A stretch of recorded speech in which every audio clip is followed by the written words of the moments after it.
사실상 2013년도 올해 그냥 나올 건 다 나왔다. 지금 뭐 소비자의 가장 큰 불만은 혁신이 없다는 것이거든요.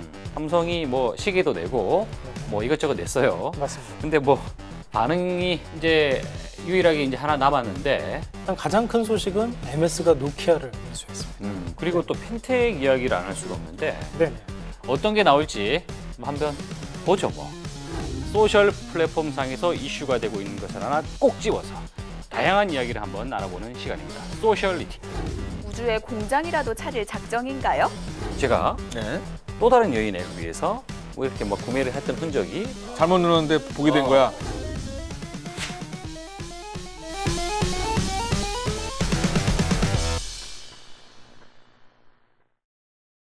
여러분 안녕하십니까. 티타임의 차정인입니다. 2013년 이제 3개월밖에 남지 않았는데요. 1년 동안 IT 쪽에서 혁신 제품이 무엇이 있었는가 가만히 살펴보면 역시 그렇다 할 만한 제품이 나오지 않은 게 사실입니다. 2013년 나올 건 다 나온 이 마당에 무엇이 우리를 즐겁게 했는지 그리고 무엇이 앞으로 남았는지 한번 짚어볼 그럴 시기인데요. 자, 오늘은 이현준 대표와 함께 관련된 이야기를 해보겠습니다. 안녕하십니까? 안녕하세요.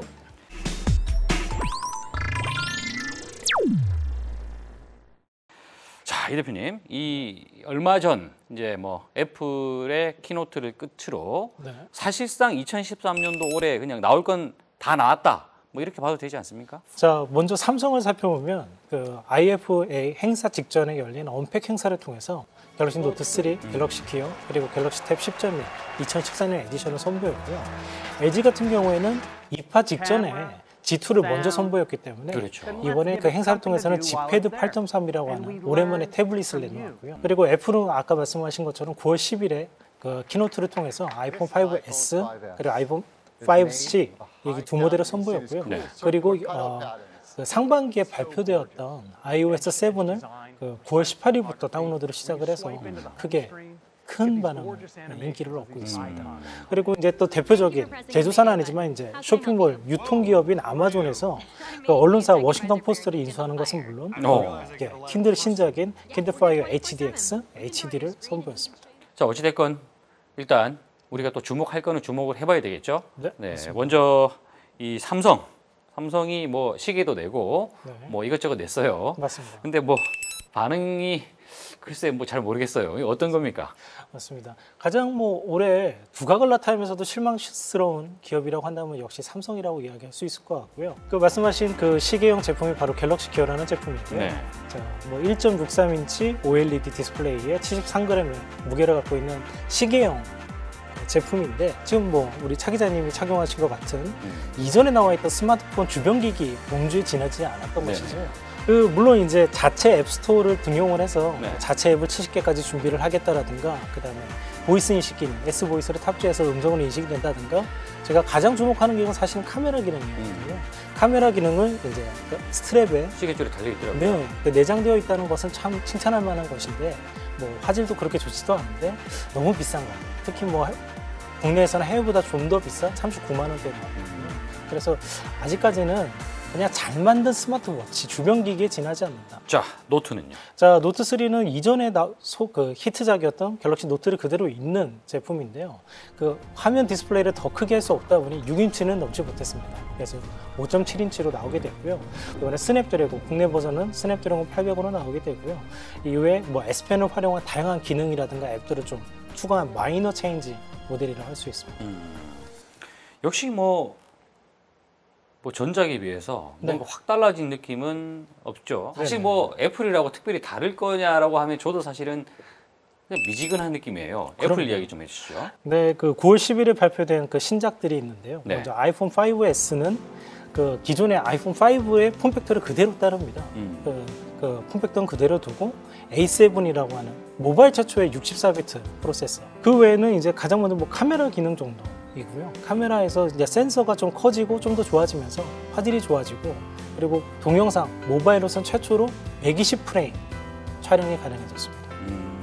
그 외에는 이제 그 홈 버튼에 지문 인식 센서가 들어가서 그 터치 아이디라고 해서 이제는 그냥 홈 버튼에 이제 손가락만 대면 바로 열리게 돼. 저도 한번 제품을 한번 써봤는데 그냥 눌러서 바로 열리게 되니까 그러니까 흔히 뭐 뎁스가 줄여진다고 얘기하죠. 그렇군요. 자, 그 외에는 뭐 이제 아이폰 5C가 뭐 보급형이다라는 정도, 그리고 네. 컬러 이제 색깔을 한 4가지, 5가지 이렇게 다양하게 낸다라는 얘기, 네. 그런 얘기들이 있고, 그 외에는 뭐 iOS 7 운영 체제가 문제 바뀌었다라는 게, 네네. 그 사실 이것도 새로운 게 아닌 게 이미 예고했던 거를 네. 다듬어서 이제 일반에게 풀었다는 얘기잖아요. 그 지난 6월에 WWDC에서 발표했던 iOS 7을 그동안 베타로 개발자들에게만 배포하고 있었다가요. 이번에 9월에 배포하게 소비자들도 쓸 수 있게 됐는데, 그 처음에 공개됐을 때 사람들이 디자인 너무 좀 바뀌어서 좀 별로다라는 이야기들이 많았는데, 실제 이제 9월 18일부터 다운로드를 시작하고 나서 쓰는 사람들 평가로는 굉장히 좀 좋고요. 그리고 3일 만에 그 iOS 7 다운로드한 사람들이 2억 명 돌파했다는 기록을 또 선보이면서 여전히 뭐 애플은 이래저래 말은 많지만 여전히 시장을 선도하는 역할을 그렇죠. 하고 예, 있고요. 그걸 무시할 수는 없는데, 이와 관련된 거는 잠시 후에 티타임에서 새롭게 선보이는 코너에서 한번 집중적으로 다뤄보겠습니다.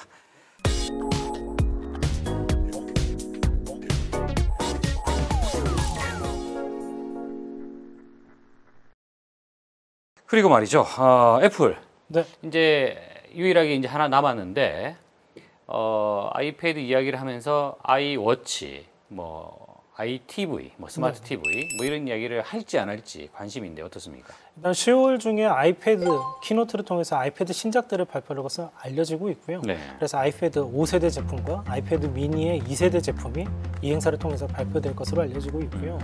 그 아이패드 미니 같은 경우에는 많은 분들이 레티나 디스플레이를 채용하는 것을 많이 기대하고 계신데, 근데 아쉽게도 현재 나온 보도로는 그 아이패드 미니에 들어가는 레티나 디스플레이의 수율이 이렇게 좋지 못해서 올해에는 좀 힘들 수도 있다는 의견이 좀 많습니다. 그래서 실제 레티나 버전이 나올지는 한 50% 정도의 비율이 되지 않을까 생각이 들고요. 그 말씀하신 아이워치는 그 나이키에서 그 나온 워치를 알지 않습니까?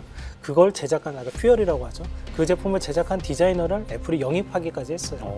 그래서 뭐 아이워치가 나온다는 것은 기정사실인데, 이번 하반기에 나오는 것은 아무래도 좀 어렵지 않느냐.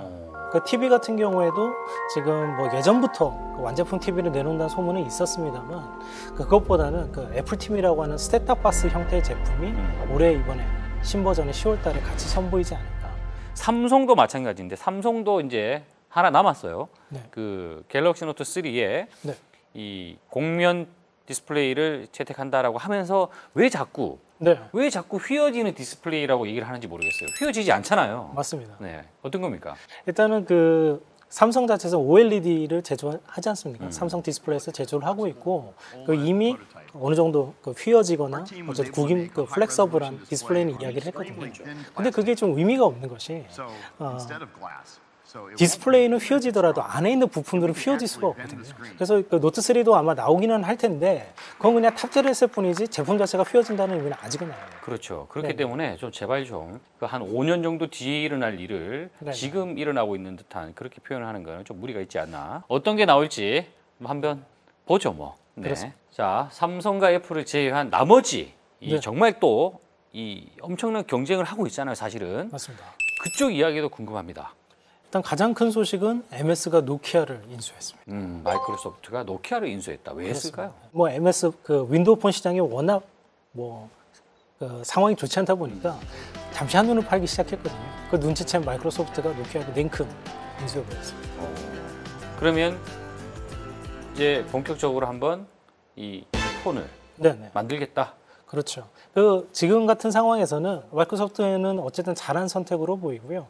또 뭐 노키아 입장에서도 지금 굉장히 실적 악화로 고생하는 중인데, 어쨌든 좀 든든한 그 자본력을 가진 마이크로소프트 그 산하에서 좀 더 멋진 폰들을 내놓을 수 있지 않을까 기대가 됩니다. 그렇군요. 구글은 뭐가 있습니까? 구글은 지금 안드로이드 최신 버전이 4.4 키캣이라고 하는. 키캣? 예, 맞습니다. 이건 뭐죠? 그 초콜릿 아, 과자. 그 실제 상표명인데, 네네. 그걸 아예 서로 라이센스 그 취득을 해서 공동 마케팅까지 하는 좀 재밌는 행보를 보여주고 있는데요. 그렇군요. 그 10월에 넥서스 10과 넥서스 5와 함께 선보일 예정으로 있습니다. 그렇군요. 그리고 네네. 또 펜텍 이야기를 안 할 수가 없는데, 네네. 어떻게 봐야 될까요, 펜텍을? 그 셀러님의 신화적 인물이었던 박병혁 부회장이 최근에 사임을 발표하고 직원 3분의 1인 800명을 그 무급휴직이라는 대대적인 구조조정에 들어가게 됐습니다. 저도 인터넷에서 그 누군가가 무급 휴직 그 서류를 찍어서 올려놓은 거를 봤는데 마음 아프다는 이야기들이 많이 나오던데. 맞습니다. 그 스마트폰 최근에 그 상향 평준화 그 이야기를 안 할 수 없는데요. 그래서 거기에 좀 대기업의 등살을 많이 좀 치인 형태가 됐고요. 그 저는 그 펜텍이 중국 메이커 최근에 뭐 샤오미라든가 오포 같은 메이커들을 많이 뭐 벤치마킹을 해서 꼭 국내 시장뿐만 아니라 세계에 승부를 걸 수 있는 혁신적인 제품을 내놔서 다시 한번 일어날 수 있는 계기가 마련됐습니다. 그럼요. 다시 한번 일어날 수 있는 그런 계기가 분명히 올 거라고 이제 보고 있습니다. 또 우리가 주목해야 될 그 곳을 이 소니 이렇게 네. 잡으셨더라고요. 맞습니다. 그 하반기 저는 가장 주목해야 될 메이커로 소니를 꼽는데요. 왜요? 소니가 뭐 굉장히 침체를 오랫동안 겪지 않았습니다. 네. 굉장히 힘들었던 게 사실인데 최근에 선보인 제품들이 굉장히 놀랍습니다. 그 렌즈형 카메라인 QX, QX100이라고. 스마트폰에 결합하는 거. 맞습니다. 신기하게 생겼더라고요. 그 스마트폰 시대에 카메라는 어때야 한다는 약간 새로운 뭐 이상향을 제시해줬다고 생각을 하는데요. 2014년까지 좋은 모습을 보여주지 않을까 생각하고 있습니다. 자, 이제 마무리를 해야 되는데 네. 이 지금 시점에서 뭐 나올 건 다 나온 이 시점에서 어떤 이 평을 내릴 수가 있을까요? 일단은 지금 뭐 소비자의 가장 큰 불만은 혁신이 없다는 것이거든요. 근데 그것을 좀 돌이켜 생각을 해보면 소비자의 눈높이가 그만큼 높다는 겁니다. 그래서 약간 좀 그런 분위기에 휩싸여서 좀 제품에 대한 올바른 평가가 내리지 못하는 면도 있는 것 같은데요. 개인적으로는 지금 현재 나와 있는 애플의 제품들이 그래도 현 시점에서 가장 높은 수준의 제품들을 선보여주고 있다. LG의 또 신작들이 어떻게 나올지 하반기와 상반기에 어떻게 나올지 크게 기대를 하고 있습니다. 그렇군요. 자, 역시나 이 IT 쪽은 말이죠. 영원한 강자도 없고 또 영원한 약자도 없네요. 맞습니다. 네. 자, 오늘 이야기하신다고 대단히 고생하셨습니다. 고맙습니다. 감사합니다.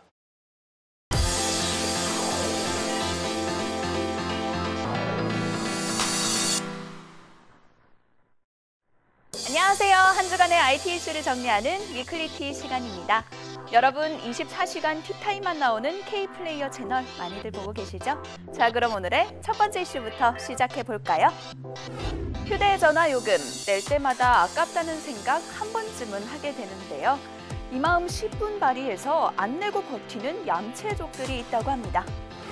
새누리당 김기현 의원이 제출받은 자료에 따르면 지난 7월 말 기준 휴대전화 요금을 한 번도 내지 않은 연체자가 74만 명이 넘고 총 연체금은 2,200억 원에 달하는 것으로 집계됐는데요. 통신사별 연체자가 가장 많은 KT는 연체 금액도 1,051억 원으로 가장 많았습니다. 다음은 LG유플러스가 732억 원, SK텔레콤이 417억 원 순이었습니다. 흥미로운 것은 전체 연체자 74만 명 중 12만 명이 19세 이하로 이들이 연체한 금액은 무려 184억 원에 달한다고 합니다. 비싸다고 안 내고 어리다고 안 내면 안 되죠. 하지만 어찌 보면 이 요금이 너무 비싸서 침묵 시비를 하는 건 아닌지 모르겠네요. 엄마가 내 폰을 가지고 있다? 나를 감시한다? 청소년 여러분, 이게 모두 다 여러분을 위한 것입니다. 질환지교 소프트의 조사에 따르면 지난 6월부터 8월 사이 부모가 자녀의 스마트폰 앱 중 가장 많이 차단한 것은 카카오톡인 것으로 조사됐습니다. 자녀의 지나친 스마트폰 사용으로 인한 중독을 우려해 유해 앱으로 분류되지 않은 앱을 직접 지정 차단했기 때문인데요. 많이 차단된 앱은 카카오톡, 구글 플레이, 카카오 스토리, 인터넷 등의 순서였다고 합니다. 근데 엄마, 이게 원한다면 통신사 앱스토어나 포털, 제조사 앱스토어를 통해서도 다 다운받을 수 있다는 거 아시나요? 미국 항공우주국 나사가 우주선에 3D 프린터를 실어 보내기로 했다고 합니다. 우주의 공장이라도 찾을 작정인가요? 다름이 아니라 우주인들이 필요한 도구나 부품을 즉석에서 제작해 사용하도록 하기 위해서인데요. 지금은 쓸지 안 쓸지 모르는 예비 부품이나 도구도 만일의 경우를 대비해 잔뜩 실어가야 하지만 3D 프린터를 쓰면 그렇게 할 필요가 없다는 겁니다. 이외에도 나사는 3D 프린터와 로봇을 이용해 우주 공간에서 대형 안테나와 태양광 발전기를 조립하는 기술을 2020년까지 개발한다는 목표도 세웠다고 하네요. 자급자족이 가능한 우주라니 지구 밖의 삶, 더 이상 먼 미래의 얘기는 아닌 것 같네요.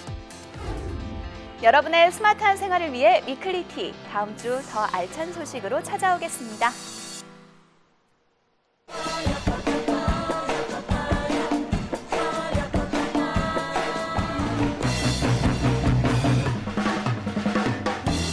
네, 티타임 이번 주부터 새롭게 코너를 하나 신설합니다. 소셜 플랫폼상에서 이슈가 되고 있는 것을 하나 꼭 집어서 다양한 이야기를 한번 나눠보는 시간입니다. 소셜리티. 첫 번째 시간 김덕진 컨설턴트와 함께합니다.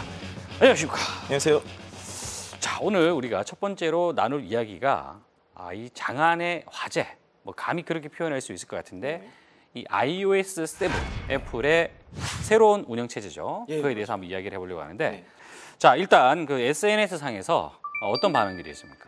저희가 SNS 상에서 iOS와 관련되어 있는 트위터, 페이스북의 글 5만 건을 소셜 분석 업체인 랭크웨이브의 도움을 받아서 분석을 해보았는데요.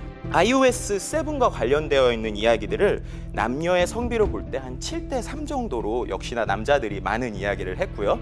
또 이제는 성별이 아닌 나이대로 보게 되면 20, 30대의 비중이 한 80% 정도로 높았습니다. 좀 더 재밌게 그 내용을 좀 살펴보니 20, 30대로 압축을 하게 되면 남녀의 성비가 한 6대4 정도로 여성의 이제 발언이 상당히 많아졌어요. 올라가는군요. 예, 그렇죠. 그럼 그런 거를 생각해 볼 때 20, 30대 기준에 봤을 때는 여성들도 남성만큼이나 이 iOS 7에 대해서 많은 발언을 하고 있다라고 볼 수 있을 것 같습니다. 그렇군요. 네. 재밌네요. 네. 구체적으로 어떤 글들이 회자가 됐습니까? 트위터에서는 유명 트위터러, 특히 IT 관련 유명 트위터러를 기준으로 하여서 iOS 7이 발표됨으로써 달라지는 것들, 기존과 달라지는 내용들을 잘 정리해 놓은 그런 내용들이 많이 사람들에게 회자가 되었고요. 그런데 이제 페이스북에서는 좀 다르게 일반인들이 이제는 기본적으로 iOS 7을 다운로드를 받고 업데이트를 한 후에 실제적인 실생활의 이야기들이 사람들에게 많이 노출되고 영향력 있는 글로 올라왔습니다. 네. 그렇군요. 자, 그러면 이 키워드별로 어떤 반응들이 나타나는지를 한번 살펴보죠. 첫 번째로 디자인, 그렇죠? 두 번째로 기능, 그리고 세 번째로는 아까 말씀하셨던 추석. 추석? 네, 추석을 들 수 있습니다. 신기할 것 같은데. 네. 자, 먼저 일단 디자인부터 이야기를 하죠. 네, 디자인이 지금까지 iOS가 나왔을 때랑은 확연히 달라서 그런지 몰라도 좀 호불호가 확실하게 갈리는 좀 성향을 보였습니다. 그래서 제가 정말 감동받은 비유가 하나 있었는데요. 이번에 나온 iOS 디자인을 보면서 지금까지는 그냥 깔끔한 흰 티에 청바지만 입고 있었던 여인이 처음으로 컬러풀한 원피스를 입고 나서 이거 어때요? 라고 하면서 이렇게 유혹을 하는 듯한 그런 느낌의 이제는 디자인의 느낌이 있다라고 이야기하신 분들 있고요. 또 반대로는 지금까지는 어떤 전공생의 시각 디자인 전공생의 어떤 그림을 보다가 지금은 마치 중학생 불조심 포스터를 보는 네. 그런 느낌의 좀 디자인인 것 같다라고 이렇게 재미있게 이야기해 주신 분도 있습니다. 뭐 저도 들어보니까 네. 앞에 말도 맞는 것 같고 또 뒤에 말도 맞는 것 같은데 사실 뭐가 좋다라고는 저는 잘 판단을 못 하겠어요. 그냥 바뀌었구나라는 정도인데 그렇죠. 이거를 또 이렇게 표현하는 게 참 다양할 수가 있겠다라는 네. 걸 이 소셜에서 확인할 수가 있네요. 예. 자, 그리고 기능 네. 어떤 것입니까? 네, 기능 같은 경우는 새로운 기능들에 대해서 정리된 글들이 돌면서 역시 애플이 또 변화를 주면서 새로운 기능들이 많이 좋아졌다. 근데 반대쪽으로 안드로이드스럽다라고 이야기를 많이 합니다. 애플인데 네. 안드로이드스럽다? 예, 그렇습니다. 왜냐하면은 그런 기능들이 좀 편의성 위주, 그다음에 이제 디자인들이 변한 것들이 지금까지 애플만 사용했던 사람들에게만 좀 새롭게 되는 이 기능이 아닌가라는 이야기들이 있었고요. 자, 그리고 그 희한한 네. 추석. 네, 추석. 어떤 내용입니까? 네, 추석. 이번에 참 재미있던 게 발표가 9월 19일이었잖아요. 네. 그때가 바로 우리나라의 민족 최대 명절인 추석이죠. 네. 그리고 또 이번에 추석 연휴가 길었잖아요. 그래서 그런지 몰라도 이번에 iOS 7은 애플의 추석 선물이다. 특히나 추석 기간 연휴였기 때문에 사람들이 좀 여유롭게 넉넉하게 그 기능들을 많이 활용을 해볼 수 있었던 것 같습니다. 이때 또 마찬가지로 스트레스 받은 사람이 있더라고요. 예, 그렇죠. 코레일 어플. 요즘에 이제 어플로 사람들이 이제 네네. 티켓을 많이 하잖아요. 코레일 어플을 iOS 7을 업데이트를 했더니 그 어플이 제대로 접속이 안 되는 거예요. 티켓이 없어져 버렸다라고 하는 이런 당황스러운 사태가 추석 연휴 내려가면서 생기는 사람들의 트윗이나 페이스북 글들이 올라왔고요. 단순히 이 일이 그 코레일 앱에서만 일어난 일이 아니고요. 나머지 앱들 같은 경우도 제대로 되지 않고 또 이제는 불안한 것들이 있어서 한 100개 이상의 앱을 만든 업체가 있었는데 그곳에서 iOS 7의 호환성 문제 때문에 100개 이상의 앱 자체를 모두 다 수정을 해야 된다. 네, 그래서 그 페이스북에다가 얼마나 억울했으면 자신의 그 페이지에다가 그 사진을 올리면서 거기에 크게 이렇게 써놨죠. 잡스형 보고 싶어요. 네, 네. 잡스형 보고 싶어요라고 할 정도로 조금 더 완성도를 높여줬으면 좋겠다. 네. 자, 마지막으로 자, 그런 iOS 7 어떻게 많이 다운로드 받았던가요?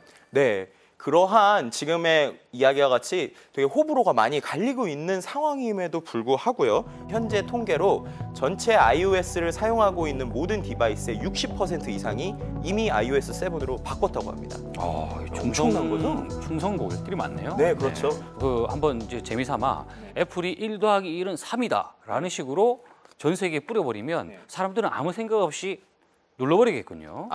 제 생각에는 잡스 시대였으면 100% 그랬다고 생각하지만 아직까지는 저도 이걸 쓰고 있지만 아직 업데이트를 안 하고 긴가민가 하는 사람들은 조금 더 시간이 필요할 것 같습니다. 그렇군요. 네.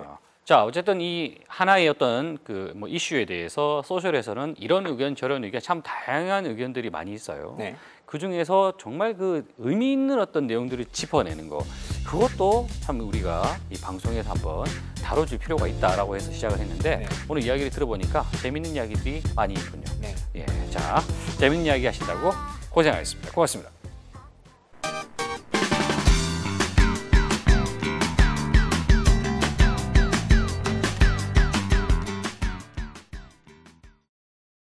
네, 언제나 이 새로운 아이디어를 보여주는 시간이죠. 티트렌드 김진영 대표와 함께합니다. 안녕하십니까?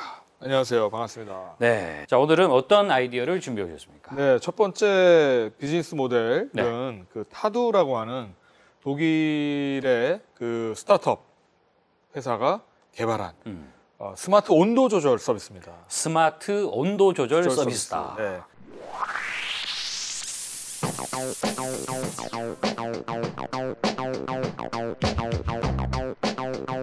이 서비스는 최근에 이제 IT 융합 제품이라고 해서 IoT라고 하는 인터넷 오브 띵스라고 하는 그 사물의 인터넷 연결이 됨으로써 소비자들이 하드웨어와 네.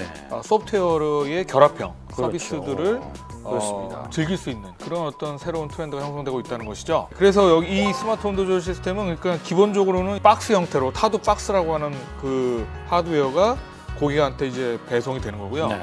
그것을 댁 내에 있는 와이파이 AP 있죠. 와이파이 AP에 같이 물리는 겁니다. 그러면 이제 인터넷에 요 타두 박스라고 하는 장치가 물리면서 그렇죠.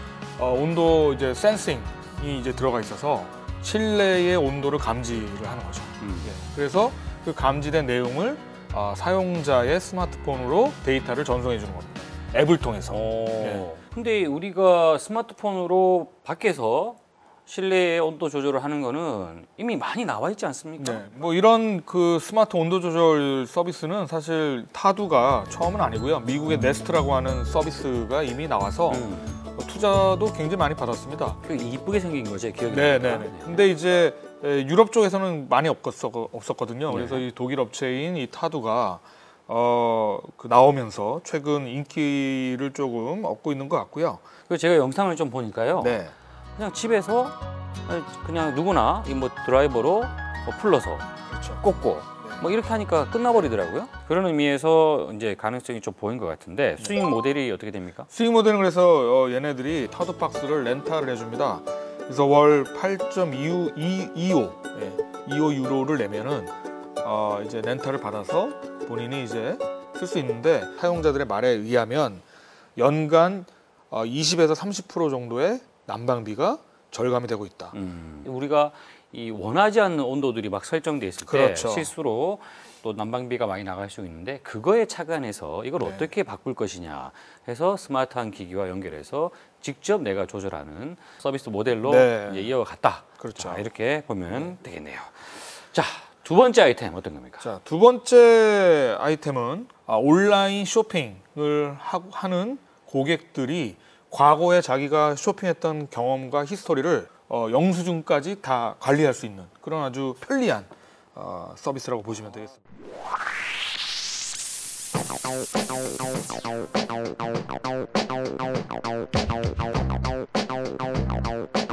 슬라이스라고 하는 미국의 이제 스타트업에서 나온 네. 서비스 모델인데 영수증을 직접 이 하나의 서비스로 다 관리할 수가 있고요. 영수증이 결국 내가 샀던 물건의 이력들이 다 나오기 때문에 실시간으로 파악을 하면서 가격도 같이 비교할 수도 있고요. 이런 배송 이력을 실시간으로 추적하면서 나의 구매 이력도 관리해주고 영수증도 같이 관리해줄 수 있는 이런 서비스가 굉장히 이제 유용할 수밖에 없다는 거죠. 그러니까 한 군데 쇼핑 사이트에서 이용했던 이력을 관리해 준다는 게 아니라 그건 아닙니다. 내가 여기저기에서 이용했던 그 히스토리를 네. 이렇게 다 관리해 줄 수 그렇죠. 있다는 얘기군요. 네, 개별적으로 다 관리할 수는 없잖아요, 소비자가.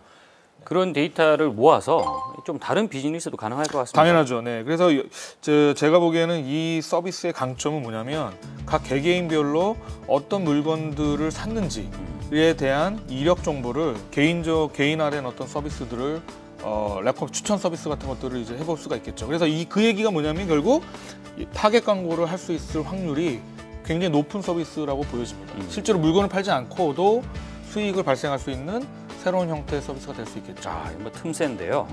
야, 그러면 그 정보를 어떻게 다 끌어모읍니까? 그게 좀 힘들 것 같은데. 여기 동영상만 보더라도 영수증 관리가 실제로 오프라인의 유통망에서 샀던 물건에 대한 관리가 되고 있는 화면들을 지금 보여주고 있거든요. 그래서 분명히 본인 샀던 영수증이 어떤 식으로는 관리가 된다는 얘기입니다.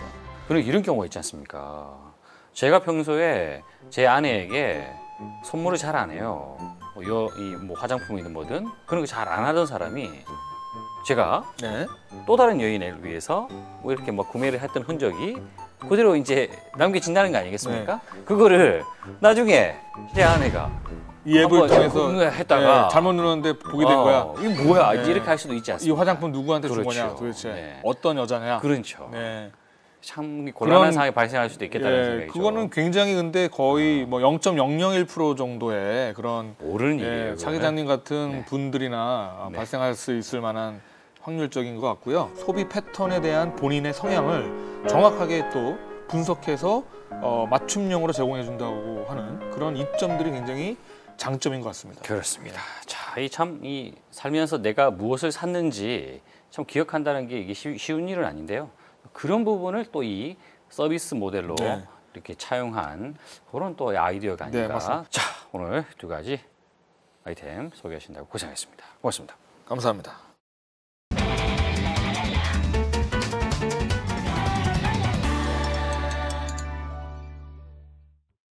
네, 티타임의 이 지상파 방송 시간이 매주 수요일 밤 1시 10분으로 바뀌었습니다.